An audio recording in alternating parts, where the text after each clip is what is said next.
let's have an honest and open discussion about Mr. Jerry Jones, the owner of the Dallas Cowboys.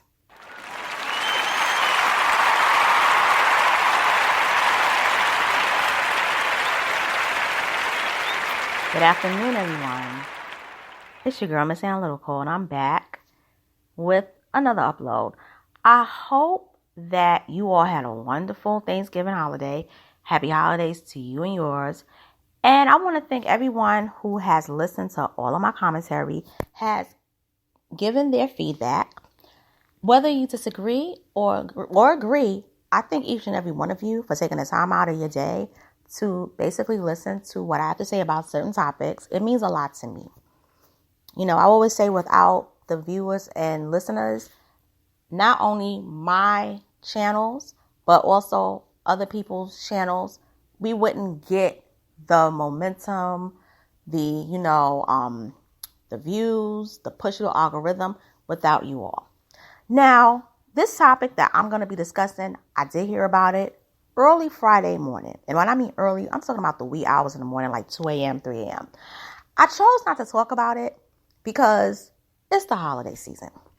And who wants to hear on Friday after gathering with your family that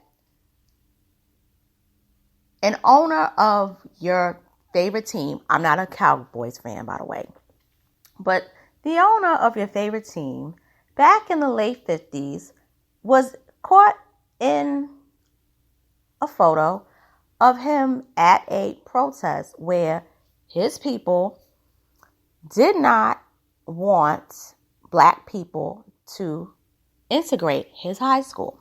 Now, Jerry Jones is the owner of the Dallas Cowboys.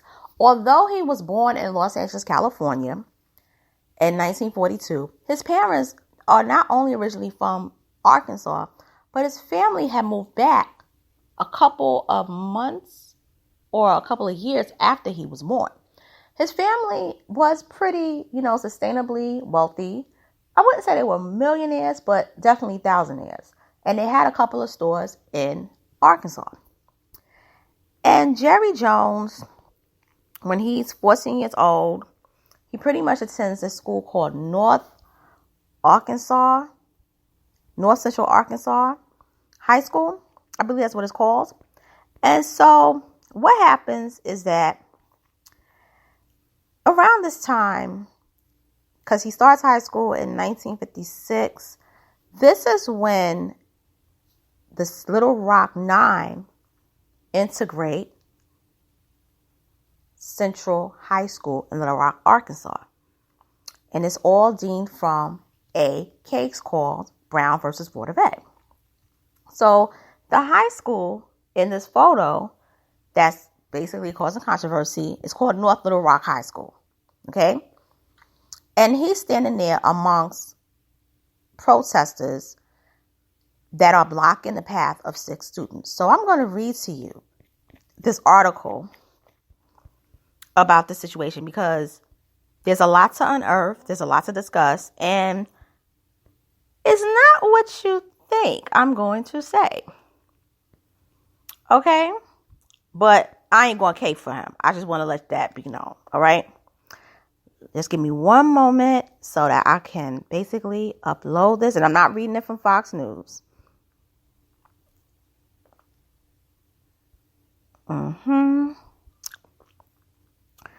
By the way, I hate ESPN.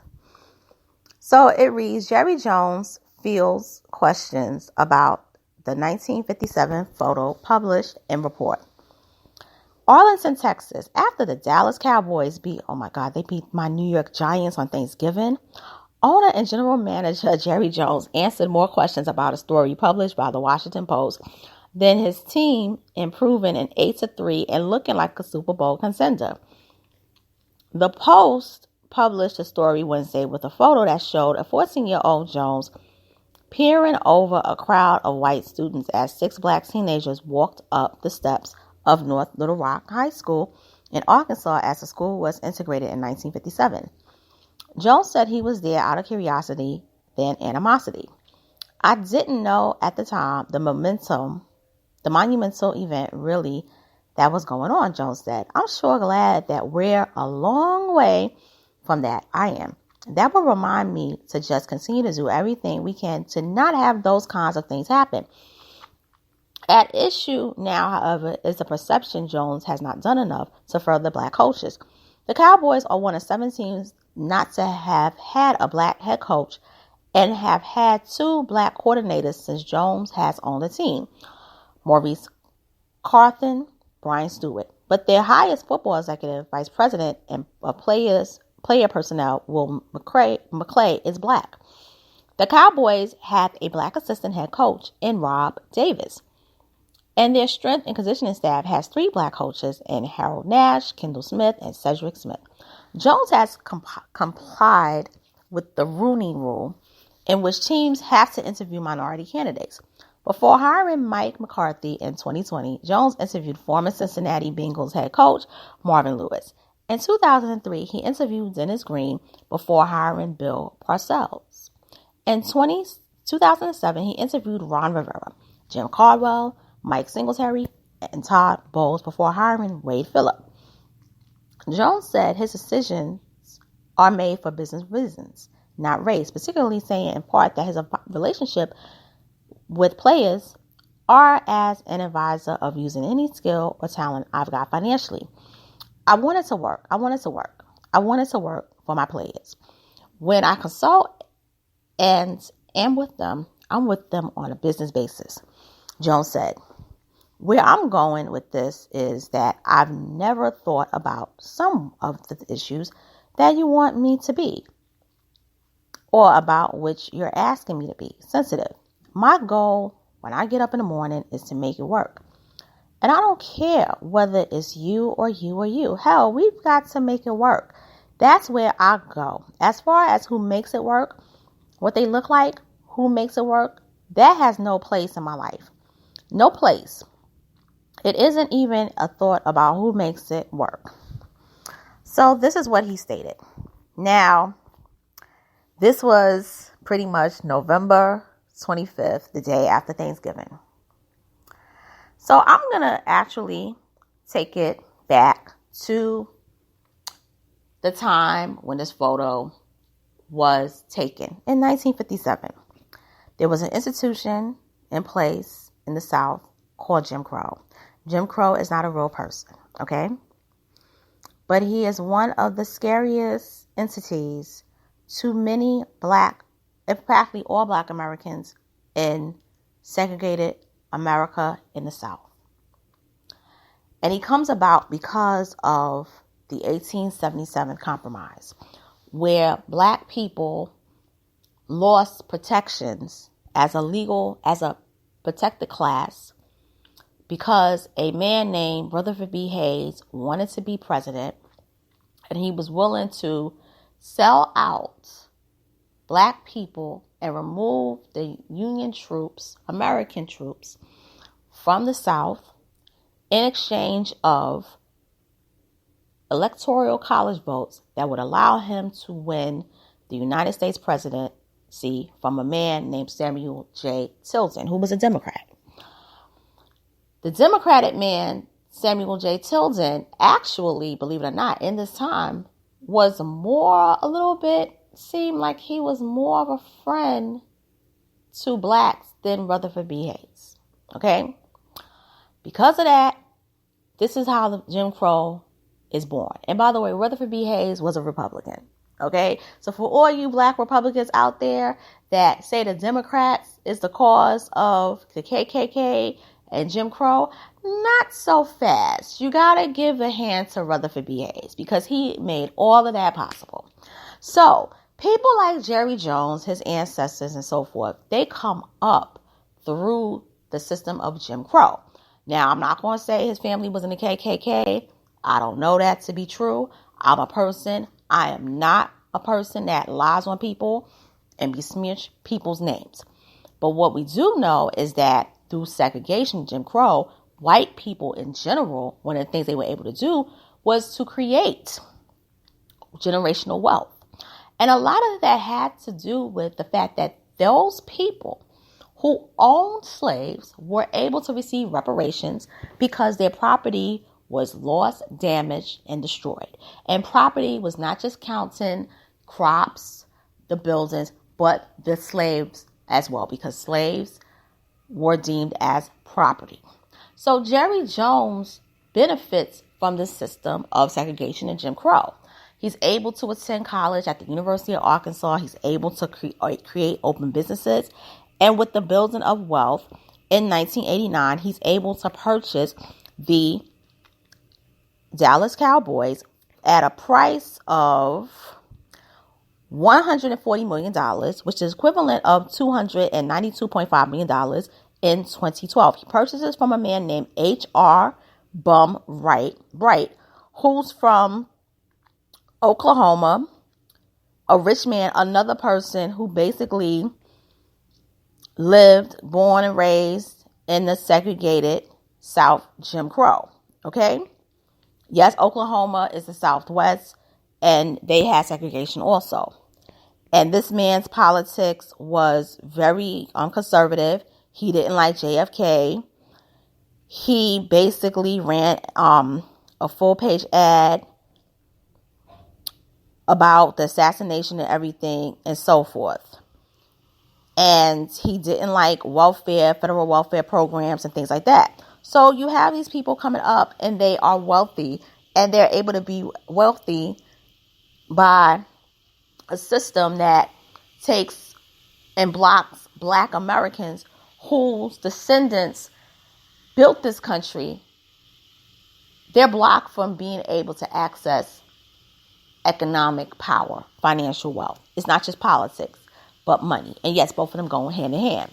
Now, you may think that I'm speaking off topic, but I'm not. And I'm going to tell you why. Because that photo that Jerry Jones is in, although he is not seen as an attacker, he's seen as a person that's there at that moment just watching what's occurring. He also, in that moment in time, believe it or not, was the height of Jim Crow in the segregated South in the 50s. It was the height of America being a superpower, because America 10 years prior was officially declared a superpower of the world. So the whole 50s is like the 20s in American history post World War I, where America was rich, wealthy, and powerful.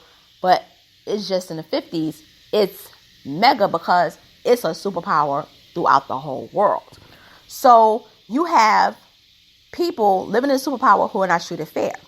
And these groups of people are trying to sustain their right to impose human rights violations against Black people. All right? Now, people want to say, oh, well, Jerry Jones is young. Jerry Jones didn't know any better. Why is the photo being unearthed? I'm going to tell you why the photo is being unearthed. Because we are in a time where the truth has been unearthed. Everyone's truths are coming out, okay? And if you're famous, it's going to come out even more. Now, Jerry Jones probably learns all of this from his family. More than likely, he learns it from his elders. But Jerry Jones, as a kid, is different from Jerry Jones as an adult.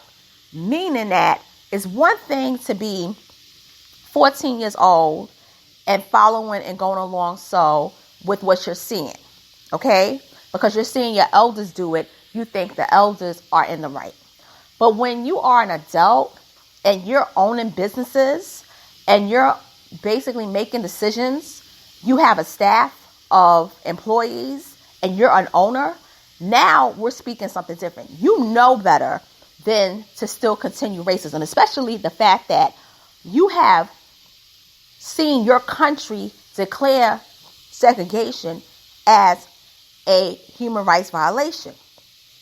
Racism is deemed illegal based on the 1964 Civil Rights Act. You have known, being that you were in your 20s, you know, like, okay, times are changing. Excuse me, times are changing.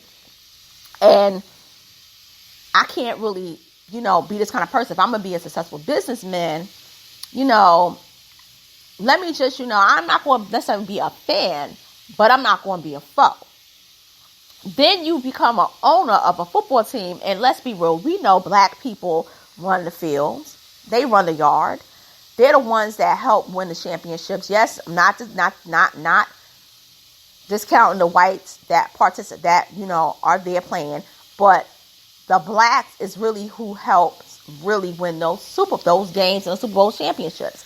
You couldn't hire not one black head coach the entire 33 years of you owning this team.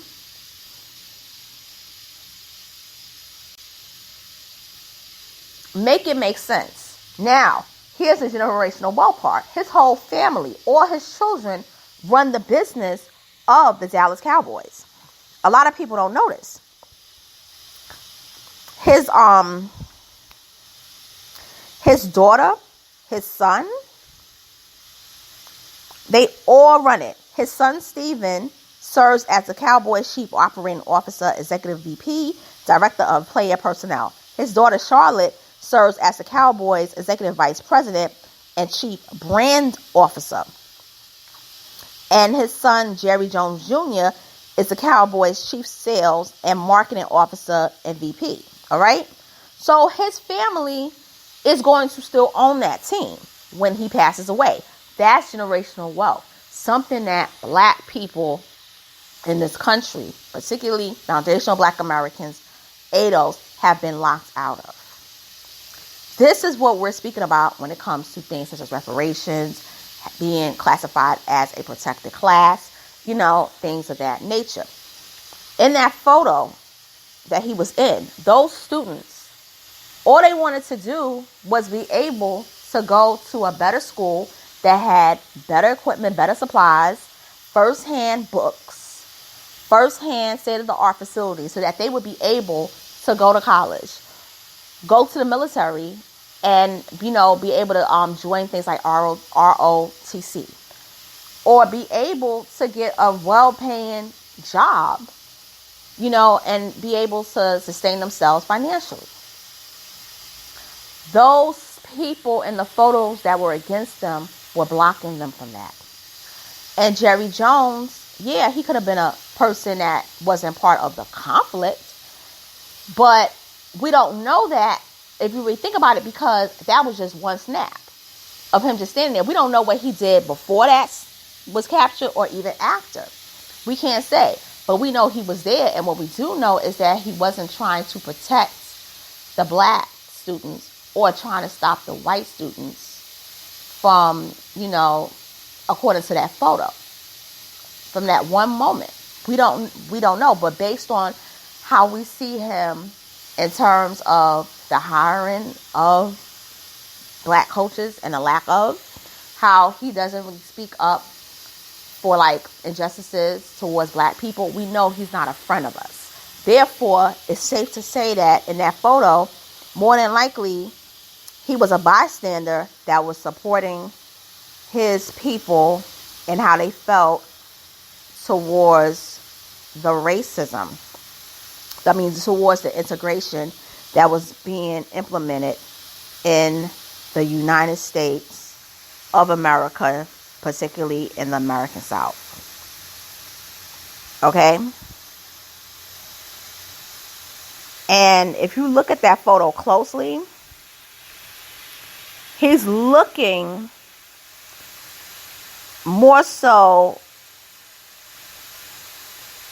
at what the guy is saying, the interviewee is interviewing the black students.